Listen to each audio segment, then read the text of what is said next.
श्री शिवाय नमस्तभ्यम। देखिए, आज का ये वीडियो बहुत ही खास होने वाला है क्योंकि पूज्य गुरुजी ने अपनी पिछली शिव महापुराण की कथा में एक बेलपत्र और एक शमी पत्र से एक ऐसा विशेष उपाय बताया है जो आपकी मनोकामना को परिपूर्ण करने के लिए सबसे उत्तम उपाय है।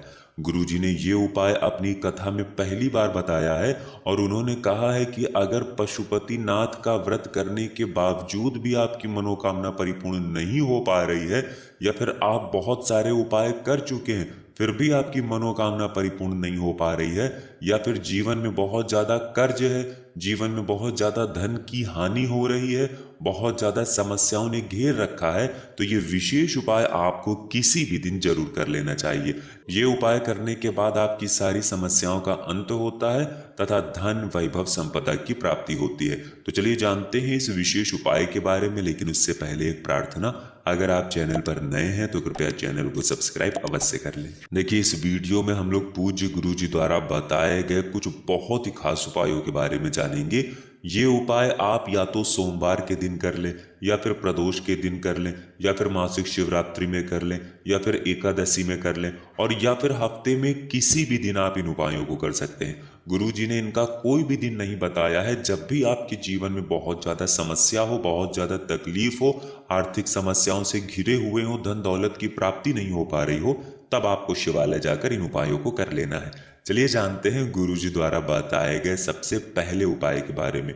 इस उपाय के लिए आपको सिर्फ एक लोटा जल ले लेना है और एक बेलपत्र तथा एक शमी पत्र ले लेना है। देखिए, लोटा आप चाहें तो तांबे का ले ले या फिर स्टील का ले ले, और बेलपत्र तथा शमी पत्र अगर आपके पास नहीं है तो शिवलिंग के ऊपर चढ़ी हुई बेलपत्र को और शमी पत्र को उठाकर जल से शुद्ध करके फिर आप उनका भी इस्तेमाल कर सकते हैं। बस आपको ध्यान रखना है कि ये बेलपत्र कहीं से भी कटी पटी नहीं होनी चाहिए, और बेलपत्र की डंडी के आखिर में जो डूट होती है यानी जो डंठल होता है वो भी नहीं होना चाहिए। ये सारी सामग्री लेकर आपको पूरे दिन में किसी भी समय पहुंच जाना है शिवालय। गुरुजी ने कहा कि इस उपाय को अगर आप शाम को प्रदोष काल के समय में करेंगे तो यह आपके लिए बहुत ही उत्तम होगा, नहीं तो फिर आप पूरे दिन में किसी भी समय कर सकते हैं। प्रदोष काल के समय साक्षात महादेव शिवलिंग में विराजमान होते हैं, इसलिए आप कोशिश करिएगा कि प्रदोष काल में ही ये उपाय कर लें। शिवालय पहुंचने के बाद सबसे पहले आप जो एक लोटा जल लेकर गए हैं उसको धीरे धीरे शिवलिंग के ऊपर समर्पित कर दीजिए और श्री शिवाय नमस्तुभ्यम या फिर ओम नमः शिवाय, इन दोनों में से किसी भी एक मंत्र का स्मरण कर लीजिए, किसी भी एक मंत्र का जाप कर लीजिए। गुरुजी हमेशा कहते हैं कि जल आपको बिल्कुल धीरे धीरे समर्पित करना होता है, और जल के छींटे, देखिए जब आप ये एक लोटा जल शिवलिंग में समर्पित किया करें तो इसके छींटे आपके पैरों में नहीं पड़ने चाहिए, इसके छींटे आपके किसी भी अंग में नहीं पड़ना चाहिए।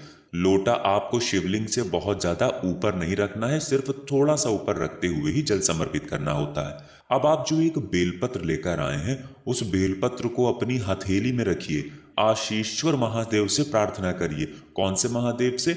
आशीश्वर महादेव से प्रार्थना करते हुए आपकी जो भी मनोकामना है उस मनोकामना का स्मरण करिए। चाहे जैसी भी मनोकामना है जो अभी तक परिपूर्ण हो ही नहीं पा रही है, व्यापार अच्छे से नहीं चल रहा है, नौकरी में तरक्की नहीं मिल रही है, घर में धन दौलत की हानि हो रही है, लगातार कोई ना कोई समस्या जीवन में बनी रहती है, विवाह समय से नहीं हो पा रहा है, या फिर किसी भी प्रकार की आपकी मनोकामना है, तो उस मनोकामना का स्मरण करिए और आशीश्वर महादेव से उस मनोकामना को परिपूर्ण करने की प्रार्थना करते हुए फिर ये एक बेलपत्र आपको माता अशोक सुंदरी वाले स्थान में समर्पित कर देना है। लेकिन ये उपाय इसीलिए विशेष है क्योंकि इस उपाय में जो आप बेलपत्र माता अशोक सुंदरी वाले स्थान में समर्पित करेंगे उस बेलपत्र की डंडी शिवलिंग की तरफ होगी। वैसे आप जो भी उपाय करते हैं उनमें बेलपत्र की डंडी बाहर की तरफ रहती है यानी जलाधारी की तरफ रहती है, लेकिन इस उपाय में डंडी शिवलिंग की तरफ रहेगी। सामने आपको जैसे दिखाया जा रहा है ऐसे ही आपको बेलपत्र समर्पित कर देनी है। बेलपत्र की चिकनी साइड का हिस्सा नीचे की तरफ रहेगा। इसके बाद आप जो एक शमी पत्र लेकर आए हैं उसको आप शिवलिंग के ऊपर समर्पित कर देंगे और फिर से आशीश्वर महादेव से प्रार्थना कर लेंगे। अभी जो आपने अपनी मनोकामना बोली है उसी मनोकामना को दोहरा दीजिए और आशीश्वर महादेव से प्रार्थना करते हुए ये शमी पत्र शिवलिंग के ऊपर समर्पित कर दीजिए। शमी पत्र की डंडी जलाधारी की तरफ रहेगी। इसके बाद आप वहीं शिवलिंग के सामने बैठकर 1-2 मिनट वहीं पर रुक कर फिर वापस अपने घर आ जाइए। पूज्य गुरुजी ने कहा कि आपकी कैसी भी मनोकामना हो जो अभी तक परिपूर्ण हो ही ना पा रही हो, उस मनोकामना का स्मरण करते हुए अगर आप ये उपाय हफ्ते में किसी भी दिन कर लेते हैं या फिर किसी भी विशेष तिथि में कर लेते हैं तो आपकी बड़ी से बड़ी मनोकामना आशीश्वर महादेव की कृपा से बहुत ही जल्द परिपूर्ण हो जाएगी। अब जानते हैं गुरुजी द्वारा बताए गए दूसरे खास उपाय के बारे में। ये उपाय उन लोगों को करना है जिन्हें अपने जीवन में धन की प्राप्ति करनी है, या फिर उन लोगों को करना है जो अपने जीवन में कर्ज की समस्या को लेकर बहुत ज्यादा परेशान रहते हैं। इस उपाय के लिए आपको 1 लोटा जल ले लेना है। तांबे के पात्र में आप अपने किचन से 1 लोटा जल ले लीजिए। फिर इसी के साथ आपको ले लेना है 5 वृक्ष की 5 पत्तियां। गुरुजी ने कहा कि महादेव को प्रसन्न करने के लिए ये उपाय सबसे उत्तम है। इस उपाय के लिए आपको 5 वृक्ष की 5 पत्तियां ले लेनी है। किसी भी 5 वृक्ष की आप 5 पत्तियां ले सकते हैं। आप चाहें तो एक नीम की पत्ती ले सकते हैं, आप चाहें तो एक पीपल की पत्ती ले सकते हैं, आप चाहें तो एक बरगद की पत्ती ले सकते हैं, आप चाहें तो एक कनेर की पत्ती ले सकते हैं, या फिर एक बेलपत्र की पत्ती ले सकते हैं, या फिर एक आकड़े के पत्ते को ले सकते हैं, या फिर एक शमी पत्र को ले सकते हैं। किसी भी वृक्ष की आप पत्ती ले सकते हैं। बस आपको 5 अलग अलग वृक्षों की 5 पत्तियां ले लेनी है। फिर इसी के साथ सबसे आखिर में आपको ले लेना है एक कमलगट्टा। कमलगट्टा आपको किसी भी पंसारी वाली दुकान में बहुत ही आसानी से मिल जाएगा, तो आप एक कमलगट्टा ले लीजिए। अब ये तीनों सामग्री लेकर आपको पहुंच जाना है शिवालय। पूज्य गुरुजी के अनुसार इस उपाय को भी आप किसी भी दिन कर सकते हैं और सुबह से लेकर शाम तक किसी भी समय कर सकते हैं। शिवालय पहुंचने के बाद आप जो एक कमलगट्टा लेकर आए हैं उसे इसी 1 लोटे जल में डाल लीजिए, और ये 1 लोटा जल आपको शिवलिंग के ऊपर धीरे धीरे समर्पित करते जाना है तथा लगातार ओम नमः शिवाय या फिर श्री शिवाय नमस्तुभ्यम इन दोनों में से किसी भी एक मंत्र का जाप कर लेना है। साथ ही साथ आप जो कमलगट्टा इसमें डाले हुए हैं वो कमलगट्टा भी आपको शिवलिंग के ऊपर ही समर्पित कर देना है। देखिए, कमलगट्टे का कार्य होता है कि यह हमारे जीवन में धन की प्राप्ति करवाता है। माता लक्ष्मी की कृपा हमें प्राप्त होती है और हमारे जीवन में जो धन की समस्या चल रही है उनसे हमें छुटकारा मिलता है। अब आपने ये 1 लोटा जल समर्पित कर लिया। फिर इसके बाद आप जो 5 पत्तियां लेकर आए हैं, 5 अलग अलग वृक्ष की 5 पत्तियां आप जो लेकर आए हैं उनको आप चाहें तो एक एक करके शिवलिंग के ऊपर समर्पित कर दें या फिर एक साथ शिवलिंग के ऊपर समर्पित कर दें। और ये पत्तियां समर्पित करते हुए आपको कल्याणेश्वर महादेव के नाम का स्मरण करना है। कौन से महादेव का? कल्याणेश्वर महादेव का।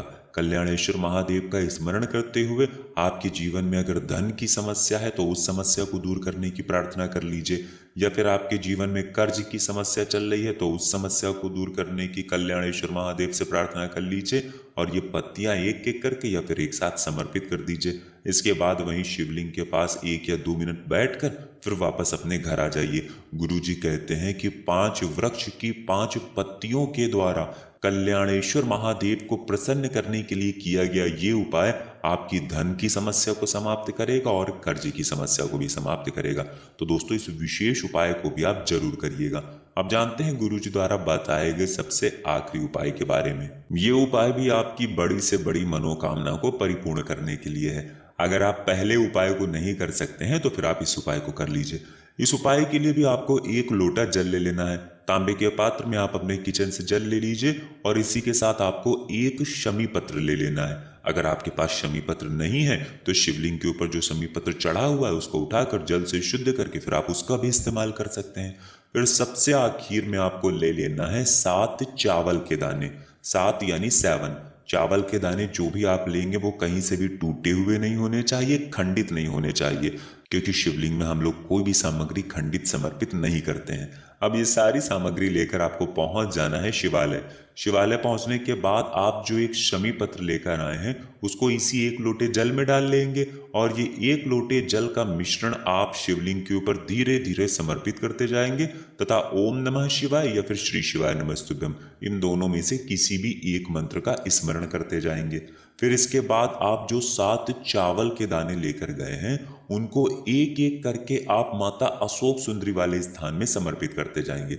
देखिए, चावल के दाने आपको समर्पित कैसे करना है वो सामने आपको वीडियो में समझाने का प्रयास किया जा रहा है। आप एक एक करके ये शिवलिंग की जलाधारी के बीच वाला जो स्थान होता है, ये माता अशोक सुंदरी का स्थान होता है, और यहीं पर एक एक करके समर्पित कर देना है और माता अशोक सुंदरी से प्रार्थना कर लेनी है कि मेरी ये मनोकामना है जो बहुत दिनों से परिपूर्ण नहीं हो पा रही है, इसको कृपया परिपूर्ण कराने की कृपा करें। आप ऐसी प्रार्थना करते हुए फिर वापस अपने घर आ जाइए।